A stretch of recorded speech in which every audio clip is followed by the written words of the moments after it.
এই যুদ্ধে আমেরিকা ইরানের হাতে পরাস্ত হবে। ইরান হলো চায়নার লাইফ লাইন। কেন? তেল, সিংহভাগ তেল ইরান থেকে চায়না ইম্পোর্ট করে।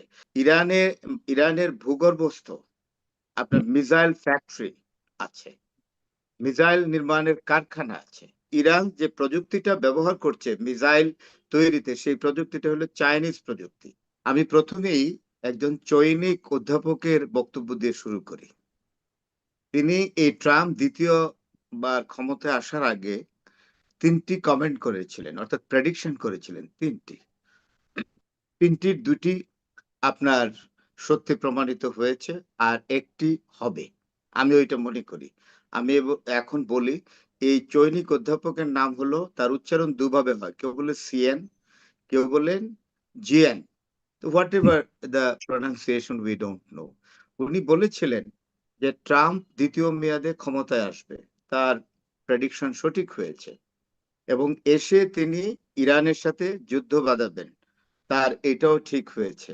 3 নম্বরটি উনি বলেছেন এই যুদ্ধে আমেরিকা ইরানের হাতে পরাস্ত হবে। আচ্ছা, এর কবে আজকে বলেছিলেন? তার এটা 2000 ট্রাম্পের এই যে দ্বিতীয় মেয়াদে আসার বোধহয় 3 থেকে 4 মাস আগে উনি এই মন্তব্যটা, 3 মাস আগে এই মন্তব্যটা করেছিলেন। Very important. হ্যাঁ, ট্রাম্প নির্বাচনে জিতবে, ক্ষমতায় এসে ট্রাম্প ইরানের উপরে যুদ্ধ চাপাবে, অর্থাৎ ইরানের বিরুদ্ধে যুদ্ধে নামবে, এবং হুম, এই যুদ্ধে আমেরিকা ইরানের হাতে পরাজিত হবে। এখন একটা জিনিস আমি বলি, ইরানের যে সক্ষমতা, এটা কিন্তু একদিনের নয়। হুম, আপনি তখন অনেকটা ছোট, ইরাকের সাথে ইরান যুদ্ধ করেছে 20 বছর, 8 বছর, হুম। তাই না? 8 বছর যুদ্ধ করে একটা কৌশলগত অবস্থানে ইরান পৌঁছেছে। এক। 2 নম্বর, যেটা ইরানের যে মিসাইল সক্ষমতা, এটা 20 বছরের। আপনাকে আরেকটা তথ্য দেই, এখন যেগুলো আসছে খুব চাঞ্চল্যকর। ইরানে ইরানের ভূগর্ভস্থ আপনার মিসাইল ফ্যাক্টরি আছে, মিসাইল নির্মাণের কারখানা আছে। এই হলো এক। আরেকটি তথ্য হলো, খুবই, ইরান যে প্রযুক্তিটা ব্যবহার করছে মিসাইল তৈরিতে, সেই প্রযুক্তিটা হলো চাইনিজ প্রযুক্তি, অর্থাৎ চীনের টেকনোলজি, এবং যারা মিসাইল তৈরি করছেন তারা হলেন ইরানি। তো সুতরাং এই প্রস্তুতিটা কিন্তু 20 বছরের। 20 বছরের কেন এই প্রস্তুতি? সেটা হলো এই, ইরান ভালো করে জানতো, ইরানের রেজিম ভালো করে জানতো যে তাদেরকে দুটো দেশের সঙ্গে আলটিমেটলি যুদ্ধ করতে হবে। একটি হলো ইসরায়েল, আর একটি হলো আমেরিকা। এবং সেই মনোবৃত্তি নিয়েই তারা 20 বছর যাবত তারা ডিফেন্সে, অর্থাৎ প্রতিরক্ষায় বিশেষ করে অনেক সময় দিয়েছে। এবং এবং ইরানের যে বিজ্ঞানী আছে, চাইনিজ যে অ্যাডভাইজার আছে, অর্থাৎ টেকনোলজিক্যাল অ্যাডভাইজার, ডিফেন্স অ্যাডভাইজার, তারা বলেছে যে পৃথিবীতে যে সামনের যুদ্ধগুলো হবে, সেগুলোতে এয়ার স্ট্রাইকিংও বেশি কার্যকরী হবে না, ল্যান্ড ফোর্সও অনেকটা অবসোলেট হয়ে যাবে, অর্থাৎ পদাতিক বাহিনী আপনি কোনো দেশে ঢুকিয়ে দখল করবেন, সেটাও খুব একটা কাজে আসবে না। এখন new phase of war start হবে মিসাইলের মাধ্যমে, এবং সেটা এই চাইনিজ টেকনোলজিটাকে খুব অ্যাকসেপ্ট করেছে ইরান। আর আপনি তো জানেন যে চায়না অত্যন্ত দক্ষ এবং খুব দূরদর্শী জাতি, বিশেষ করে এরা ব্যবসা বাণিজ্য করে, বেনিয়া জাতি, ফ্যাক্টরির উপরে তারা নির্ভরশীল, তাদের বাজার সারা বিশ্বে। এবং তারা জানে যে ইরান হলো চায়নার লাইফ লাইন। কেন? তেল, সিংহভাগ তেল ইরান থেকে চায়না ইম্পোর্ট করে। তাই ইরানকে সবসময় প্রোটেক্টেড রাখার জন্য যত ধরনের ওয়ার টেকনোলজি আছে, যুদ্ধের টেকনোলজি, সে পুরোটাই কিন্তু চায়না দিয়েছে। সুতরাং চায়না সরাসরি যুদ্ধে নামেনি, এখন যুদ্ধ চলছে যে ইসরায়েল আমেরিকা ভার্সেস আপনার চাইনিজ টেকনোলজি, কার টেকনোলজি কত ফার্স্ট। এবং সেইখানে একজন ব্রিটিশ এটা কূটনীতিক, এই বর্তমান যেটা চলছে, এটা কি কোনোভাবে প্রক্সি ওয়ার বলবার সুযোগ রয়েছে? না, প্রক্সি ওয়ার এখন পর্যন্ত হয় না। প্রক্সি ওয়ার একটা মোটামুটি ফিজিক্যাল অ্যাপিয়ারেন্স থাকে, যেহেতু তারা চায়না এবং রাশিয়া ফিজিক্যালি অ্যাপিয়ার করে নাই, এখনো ঠিক প্রক্সি ওয়ার বলা যায় না। তবে প্রক্সি ওয়ারের সংজ্ঞা যদি পরিবর্তন হয়, যে যে ময়দানে আসলাম না, ওয়ারফিল্ডে আসলাম না, পেছন দিক থেকে যত ব্যাকিং করা যায় সবই করা হবে, সেটাই তো, তাইলে এটা সেটাই বলা যায়, তাহলে ইরান বলা যায় সেটাই এটা করছে প্রক্সি কিনা, ওয়ার। নাকি হ্যাঁ, সরাসরি এটা আসলে ইরান? তাহলে বলা যায় প্রক্সি ওয়ার। এবং হুম, সবচেয়ে ইরানি মিসাইলের সবচেয়ে বড় কেরামতি যেটা, সেটা আপনার ব্রিটিশ যে কূটনীতিক এবং প্রতিরক্ষা বিশ্লেষক, তার নাম হলো অ্যালেস্টার ক্রোক। তিনি একটি মন্তব্য করেছেন যে নিজেই বলেছেন যে আমি অবাক হয়ে গেছি, আমি এই যুদ্ধ শুরু হওয়ার থেকে আমি দেখলাম যে ইরানের মিসাইলগুলো গতি পরিবর্তন করে। এখন এখানে যে ইসরায়েলের হাতে যে ইন্টারসেপ্টরস গুলো আছে সেগুলো একটা বিশেষ গতিতে আপনার প্রিভেন্ট করে, কিন্তু দেখা গেল ইন্টারসেপ্টর, ইসরায়েলি ইন্টারসেপ্টর সামনে আসলেই অটোমেটিক্যালি ইরানি মিসাইল গুলো গতি পরিবর্তন করে চলে যায়। এবং আরেকটি নতুন ফেজ যেটা তাজ হাশমি সাহেব বলেছেন তার একটা ভিডিওতে, আমি এটা নিজে দেখি না এই ভিডিও, উনি বলেছেন যে মিসাইল গুলো দুই টুকরা তিন টুকরা হয়ে ছড়িয়ে যায়, এটা আরো ভয়াবহ। এবং আপনি জানেন যে দুটো টাইম বেছে নিয়েছে ইরান, দিনের বেলায় ফেস করে আমেরিকান এয়ার স্ট্রাইকিং কে, আমেরিকার বিমান হামলা ইত্যাদিকে ফেস করে, আর রাতের বেলা ইসরায়েলের উপরে বেপরোয়া মিসাইল হামলা করে ইরান।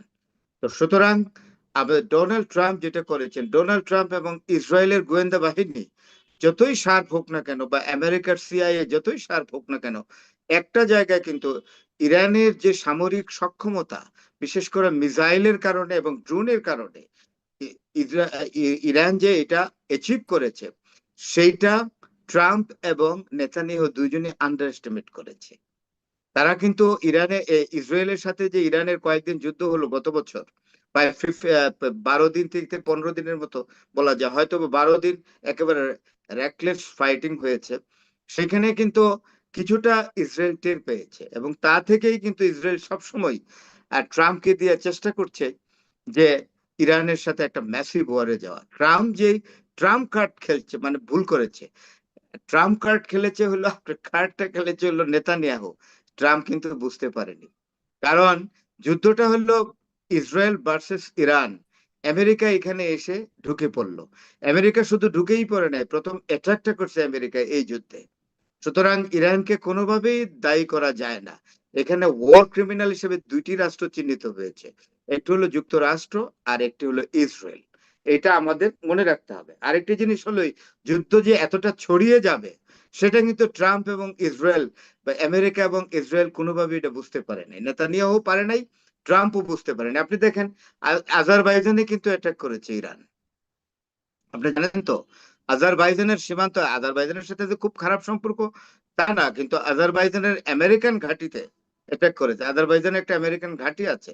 আমেরিকার একটা স্বভাব হলো পৃথিবীর সব জায়গায় যেখানে সুবিধা পেয়েছে সেখানেই তারা সামরিক ঘাঁটি স্থাপন করে দিয়েছে, সেখানে তারা অ্যাটাক করেছে। এখন আপনি মধ্যপ্রাচ্যের দিকটাই যদি দেখেন, কুয়েত, কাতার, আরব আমিরাত, ওমান, মাস্কাট, ওমান আছে, কুয়েত আছে, কাতার আছে, আরব আমিরাত আছে, এগুলোতে যে ঘাঁটিগুলো, ইরাকের ঘাঁটিগুলোতে সবগুলোতেই কিন্তু ইরান কোনো রেসপেক্ট শো করে নাই, সবগুলোতেই তার র্যাকলেস অ্যাটাক করেছে। এর ফলে মধ্যপ্রাচ্যের যে নিরাপত্তা দারুণভাবে বিঘ্নিত হয়েছে। এখন তো মধ্যপ্রাচ্যের দেশগুলো সৌদি আরব থেকে আরম্ভ করে কুয়েত, কাতার, আরব আমিরাত, বাহরাইন এবং আপনার ওমান সবাই বলতে পারে যে তোমরা যে এরকম করলা, আর আমাদের যে এখন তোমাদের ঘাঁটি দিলাম, এখন তোমরা ঘাঁটি তছনছ করে ফেললো এবং তোমাদের বউ বাচ্চা এবং সৈন্যদেরকে তোমরা এখান থেকে উঠিয়ে নিলা, তাহলে এখন আমাদের প্রোটেকশন কে দিবে? এখন ইরানের যে মিসাইল যেভাবে অ্যাটাক করে, এখন যদি মধ্যপ্রাচ্যে মানে আপনার বৃষ্টির মতো মিসাইল নিক্ষেপ করে, কে এটা ইন্টারসেপ্ট করবে? তাই না? অলরেডি আপনার 13 থেকে 14টা দেশ থেকে বা আমেরিকা তাদের লোকজন লোকজন সরিয়ে সরিয়ে যায়। দিয়ে যায়। হুম। এবং হ্যাঁ, সবচেয়ে বড় কথা যে আমেরিকান যে বিলিয়নার অনেকে আছে মধ্যপ্রাচ্যের বিভিন্ন দেশে, তারা ব্যবসা করে, তারা তাদের পরিবার পরিজন বউ বাচ্চা সহ অলরেডি চলে গেছে। তাইলে তাদের জীবনের মূল্য আছে, আর তাদেরকে জায়গা দিল বেস করা আমেরিকা ঘাঁটি, মানে তাদের আপনার সামরিক ঘাঁটি করার জন্য যে জায়গা দিল যে রাষ্ট্রগুলো মধ্যপ্রাচ্যের, তাদের জীবনের মূল্য নাই, তাদের সিভিলিয়ানদের কোনো মূল্য নাই। তাইলে এখনো যদি মধ্যপ্রাচ্য আমেরিকার এই ভেলকিবাজি না বুঝে, তাইলে আর কখন বুঝবে? এটা কিন্তু একটা বিরাট। বড় আর প্রশ্ন চীন, হচ্ছে মানুষের মনে এটি উদিত হচ্ছে, এবং যতটুকু বুঝতে পারছি যে ইরান আসলে তাদের যে যুদ্ধের রসদ এটি কতদিন পর্যন্ত চালাতে পারবে, এবং তাদের কাছে আসলে কতটা এই মুহূর্তে রয়েছে বলে আপনি ধারণা করছেন? Very good question. আমি সকালবেলা একটা ইন্টারভিউ দেখছিলাম, যাকে আপনি চেনেন, তার নাম মেহেদী হাসান। মেহেদী হাসান স্কাই নিউজে ছিল আগে, হুম। মিশরে বাড়ি, অত্যন্ত দক্ষ জার্নালিস্ট। তার সাক্ষাৎকার নিয়েছেন খোঁজা রাজীব যিনি করছিল। সরদেসাই। হুম। হ্যাঁ, রাজীব সরদেসাই তার সাক্ষাৎকার নিলেন। শেষ প্রশ্নটা ছিল যে মিস্টার হাসান, আপনি কতদিন এই যুদ্ধ চলতে পারে বলে আপনার অভিমত? তখন মেহেদী হাসান নিজে না বলে বলল যে ওয়ার্ল্ডের যে স্ট্র্যাটেজিস্ট যারা বা স্ট্র্যাটেজিক এক্সপার্ট যারা, ডিফেন্স স্ট্র্যাটেজিক এক্সপার্টস যারা, হ্যাঁ, প্রতিরক্ষা বিষয়ে যারা বিশেষজ্ঞ, তারা তো বিভিন্ন কথা বললে যে এই যুদ্ধ অনেক দিন টিকবে, হতে পারে 2 মাস, হইতে পারে 4 মাস, হতে পারে 6 মাস, হতে পারে 1 বছর, ইভেন 1 ডেকেডও চলতে পারে। তো হুম। সুতরাং আমি তো আর এরকম না, আমারও প্রেডিকশন তাই। তবে অবস্থা দৃষ্টি যা মনে হচ্ছে, তাতে আমি পরিষ্কার বলতে পারি যে ইরানকে হারিয়ে দেওয়া এত সহজ নয়। আমেরিকার একটা শিক্ষা হওয়া উচিত ছিল আফগানিস্তান থেকে, এই হুম। শিক্ষাটা নিল না। আফগানিস্তানের তালেবানরা আপনার প্রিমিটিভ আর্মস দিয়ে যুদ্ধ করে, এই সে সেকেলে রাইফেল বা রকেট ল্যান্সার দিয়ে যুদ্ধ করে, তাদেরকেই তো অপদমিত করতে পারে না, এরা রিটেক করে না। আবার তালেবানরা আবার ফিরে আসে না আফগানিস্তানে। আর ইরান তো একটা সফিস্টিকেটেড জাতি, ঐতিহ্যবাহী, অত্যন্ত, এই জাতি পরাভব, মরে যাবে। পরাভব মানে না, মান সম্মান কোনোদিন বিসর্জন ইরানি জাতি দেয় না। সুতরাং এই যুদ্ধ অনেক দিন টিকবে, এই যুদ্ধ বিশ্বের অর্থনীতিকে বিপর্যস্ত করবে।